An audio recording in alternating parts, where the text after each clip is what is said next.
Pinky's out. It's Pal to Arco. Hello, dudes, dudettes, duders, and everyone in between, and welcome to How to Do Everything So You Don't Have to, the series where we teach you how to think like a producer.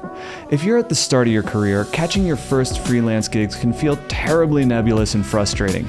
And here's the bad news. Getting hired is actually the easy part. Getting enough work to make the transition from part-time freelancer to full-time career is where things get really challenging. Here's the thing. To get hired, all you have to do is not blow it at the interview stage. Building the career requires that you actually perform consistently over days, weeks, months. Stick to it and you'll find that you had to deliver excellence over decades. While they do exist, permanent, full-benefit, long-term jobs simply aren't the norm in media production, which means that almost every job you do will be at will, with the client or producer being the one who initiates the conversation about the next job that you do with them. And if they don't initiate the conversation, you're typically left without any information regarding why.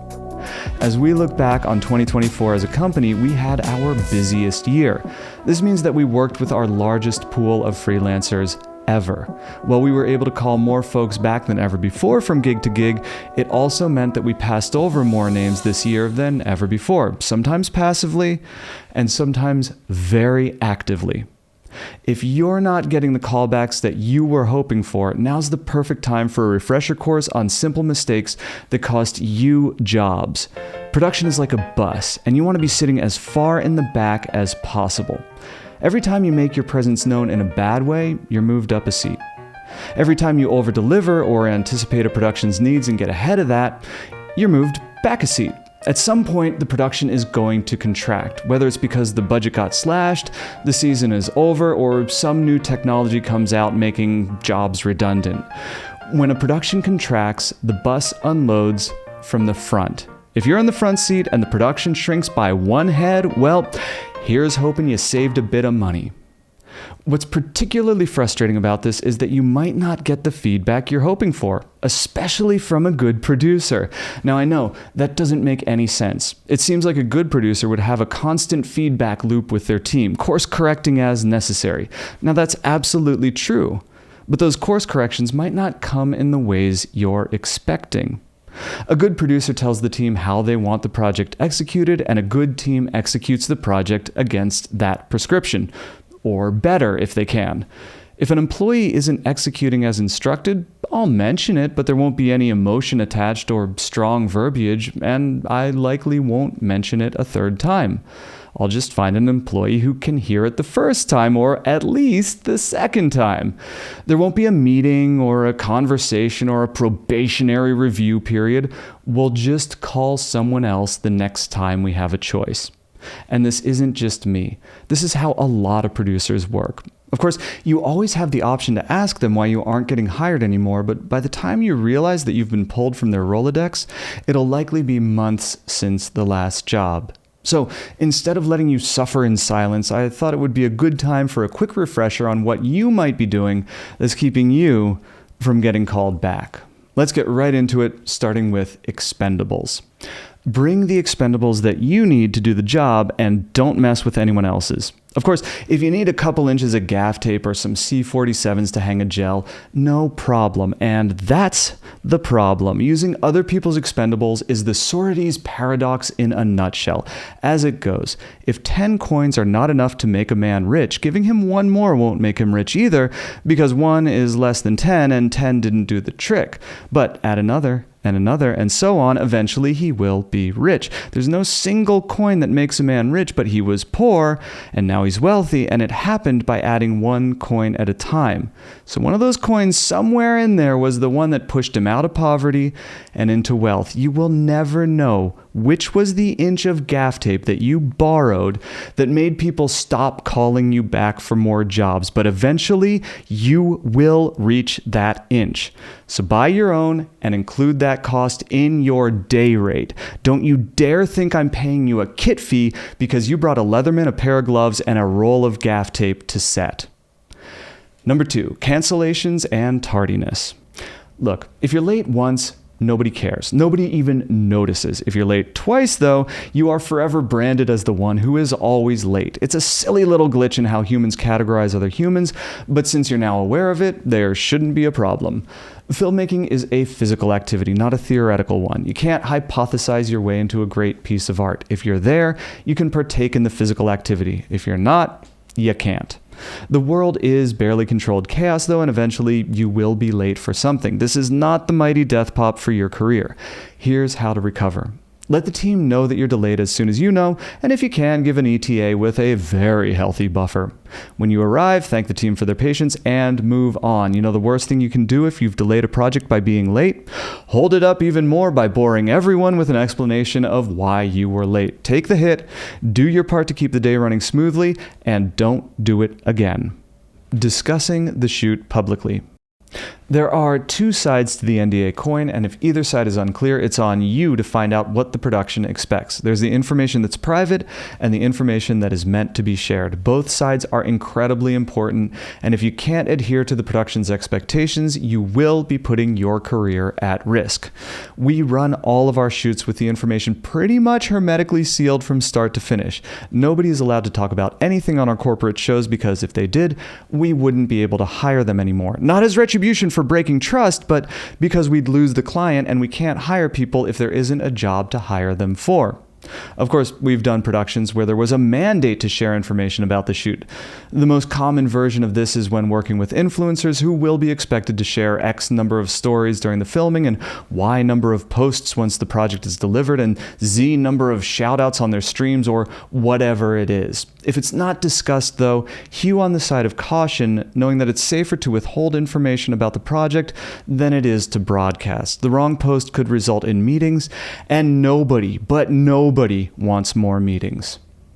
Number 4, rudeness on set. I've been on set with people who talk down to other members of the crew. You know who I'm not on set with anymore? Them. I don't know what it is. Some people get it in their heads that if they're swinging big vulgar, the world will respect them or at least fear them and treat them with deference. Here's the catch. The human creature is programmed to build communities around what unites us. Every time you step onto a new project, you are auditioning for new communities. Do you want the people that navigate the world with hostility and intimidation to congregate around you? Or do you want the people who navigate the world with enthusiasm and compassion? While you don't have control over how other people treat you, you do have control over how you treat the world, and like-minded, like-mannered folks will congregate together. So in a way, you do have control over how people around you behave. Anybody can point a camera at something interesting and press record. We get called back because we're also pleasant to work with. You will be amazed at how frequently that is the deciding factor. Hello and welcome to this program's Intermission. Today's recording was interrupted by the mailman who brought a package, so let's crack it open.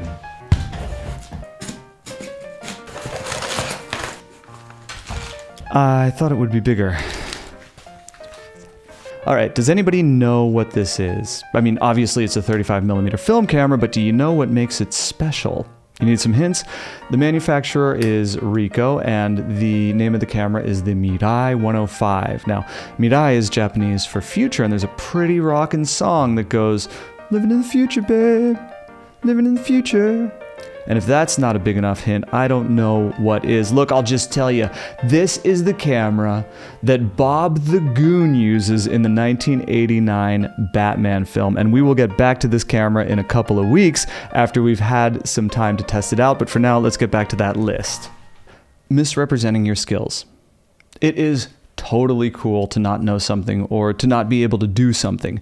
Just don't make your team suffer for it by convincing them that you know what you're doing. If you don't know something because you're young and haven't had the time to learn it, don't worry, you're off the hook. Young people aren't hired for their ocean-deep knowledge base. They're hired for their curiosity, energy, and potential. If you're old, you're off the hook too. If you don't know something as team manager, I assume it's because you were busy learning something else. And whatever you were doing is most likely more interesting than what I've been doing, not because my life has been boring, but because I've been doing what I've been doing and I already know that. Curiosity isn't as good as knowledge, but it's a really close second. So not knowing and wanting to learn is almost as good as knowing. If you don't know something, go ahead and not know it publicly, because that's how you cure ignorance. If you misrepresent what you know or what you know how to do, it'll catch up with you and you will lose work over it. Substance use. This one speaks to what kind of jobs you want access to in your career. I'm a square. I get jobs appropriate for squares. If you're hip, you'll get jobs that are hip. And honestly, substance use isn't a huge problem if the crew, client, and talent are all hip like you. If the team is square, though, it's a huge problem. Here's the thing to keep in mind. While it's not immutable law, it has been my experience that squares tend to be trusted with larger budgets and better equipment. The cost is that, we're square. The good news is that you can build your career how you want it, square or hip. The bad news is that once you cut a groove, it's really hard to get out. Because of our professional aversion to risk, if we are aware that you're using, we won't be able to hire you, and we're not the only business that operates that way, but we're also not the only way businesses operate, so build your life in the way that's appropriate for you. Just be aware that you are limiting yourself by using habitually. Poor communication. If we're paying you, we need to know where you are and what you're doing when you're on the clock. If we can't find those things out, we can't work with you. When I'm off the clock, I'm off the clock. Your calls are going straight to voicemail and emails are going unread. But when it's go time, failure to respond or ambiguity about what you're doing simply isn't sustainable. Whatever problem on set or gridlock on the 405 you're up against, we can't do anything if you aren't communicating with us about it. As a producer, all I care about are the impediments we have to success and the resources we have to push back against those challenges. If you corrupt that pool of data by being hard to reach or unclear about what's keeping you from doing your job, you become an impediment yourself, and the resource I have access to is not hiring you again. Casual chatter. This one takes us right back to Sority's paradox. There's chatter on every set. On arrival, at meals, around crafty, pleasant exchanges are essential to how we relate to each other as a species. It would be 360 degrees of insane to function in absolute silence except for discussing technical concerns of the production. So what is that sentence or chatter decibel level or afternoon pleasantry that finally forces the frustrated first AD to say, "That's too much chatter"? The 4 words that everyone hates saying and everyone hates hearing, but everyone keeps saying and everyone keeps hearing. There is no clear answer to this question, and it's something that you'll get a sensitivity to with experience, and you will need that sensitivity if you want a long-running career. If you're less experienced, though, hew on the side of caution, speaking less and listening more. As the saying goes, it is better to be thought a fool and remain silent than open your mouth and remove all doubt. Religion and politics. Religion and politics strike to the core of who we are and how we want the world to be better. If you move through life without convictions regarding who you are and how you want to improve the world around you, we have no reason to interact with you. Not professionally, not artistically, not even personally. Without those 2 ingredients, you might as well not exist. But don't talk about them on the clock. When you're on set, you work for the movie, not your religion or your political party. It doesn't matter if I agree with you or not, if I support your worldviews or I'm diametrically opposed to them. The film we're making is agnostic and has no voting rights, and that's who we're all working for. I have never hired or fired a person for their religious or political views. Ever. I hire and fire people based on their ability to serve the project all the time. To that end, there are people we don't call because production was slowed down by a religious or political conversation that they initiated. We'd have the exact same hesitation if they slowed a production down to talk about Mario Kart 8 Deluxe. Off the clock, though, I will scrape you on Electrodome. Pitching to the hiring client. If you've been hired by a producer to do a corporate shoot, chances are you will interact with the client at some point throughout the day. If you want to never, ever be hired again, initiate a conversation with the client about your own production capacity. This is probably the worst thing you can do on a production that is still legal. Like, you could stab someone or set fire to the talent, and you're just as guaranteed to never be hired again, but at that point, you're breaking the law, which is never a good look, no matter how hip the production is. The tricky thing here is when the client inevitably asks you about your line of work. Of course, you want to be polite, and it would be kind of insane to say, "I'm not allowed to talk to you." The needle you have to thread is speaking on what you do without ever implying that your services are available to the client directly. If you have a conversation like that, let the producer know. Trust me, you don't want those interactions to be ambiguous or surprising to the person who hired you. So there you have it, 10 things that will absolutely slow down your career and possibly bring it to a grinding halt. Keep in mind that you're constantly being watched on every set you join. That's not a threat. That's just reality. What you do with that information is up to you. Being constantly watched can be a sword of Damocles hanging over your head. If it feels that way, I'd ask you to reconsider how you perceive producers. We love solutions. The reason we're constantly watching the team is that we're hoping solutions reveal themselves without our intervention. If you're frequently curing impediments to success, wouldn't you like to know that you're being noticed, that your creativity and contributions to the project are recognized?